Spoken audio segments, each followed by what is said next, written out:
అందరికీ నమస్కారం. నేను మీ హిమా సుబ్రహ్మణ్యన్. హోమ్ కుకింగ్ తెలుగుకి స్వాగతం. చాలా మంది నన్ను వెజిటేరియన్ రెసిపీస్ చూపించమని అడుగుతూ ఉంటారు. అందుకే ఈ రోజు నేను అన్నంతో సర్వ్ చేసుకునే ఒక మంచి రెసిపీని చూపించబోతున్నాను. ఇది శనగపిండి బెండకాయ వేపుడు. ఈ రెసిపీని ఎలా చేయాలో ఇప్పుడు మనం చూద్దాం.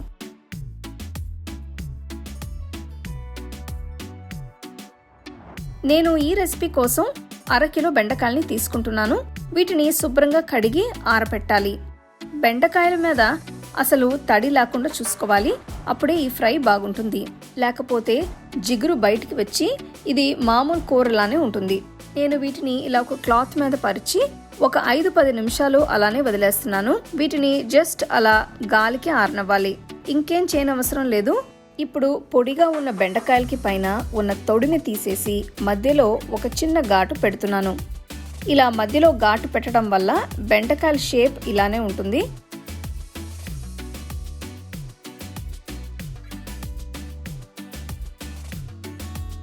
ఇప్పుడు ఒక ప్యాన్లో 2 టేబుల్ స్పూన్ల నూనె వేస్తున్నాను. ఇది కొంచెం వేడెక్కిన తర్వాత 1 టీ స్పూన్ జీలకర్ర వేసి వేయించాలి.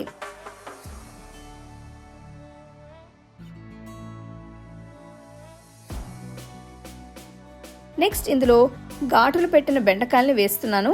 పొయ్యిని మీడియం ఫ్లేమ్లో ఉంచి వీటిని వేయించాలి. వీటిని ఇలా మధ్యలో కలుపుతూ ఉంటే అన్ని వైపుల సమంగా వేగుతాయి.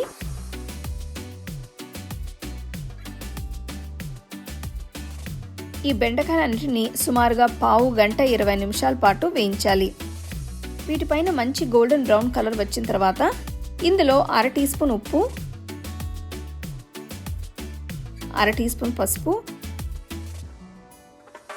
2 టీ స్పూన్ల కాశ్మీరీ ఎండు కారం, 1 టీ స్పూన్ జీలకర్ర పొడి, 1 టీ స్పూన్ ధనియాల పొడి, 1/2 టీ స్పూన్ ఆమ్చూర్ పొడి వేసి అంత బాగా కలపాలి.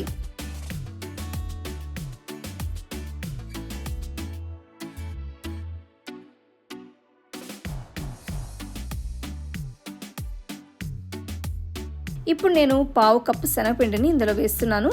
ఇదంతా బాగా కలపాలి. శనగపిండి వేసిన తర్వాత బెండకాయల్ని ఇంకొక 10 నిమిషాలు వేయించాలి. అప్పుడే శనగపిండిలో ఉన్న పచ్చివాసన పూర్తిగా పోతుంది. ఇప్పుడు కూడా నేను పొయ్యిని మీడియం ఫ్లేమ్లోనే ఉంచాను. చూస్తున్నారు కదా, ఇవి చక్కగా వేగాయి. వీటికి మసాలాలు అన్నీ కూడా బాగా పట్టాయి. చివరిగా నేను పైన చిన్నగా తరిగిన కొత్తిమీర కొంచెం వేస్తున్నాను. ఇప్పుడు పొయ్యి కట్టేయచ్చు.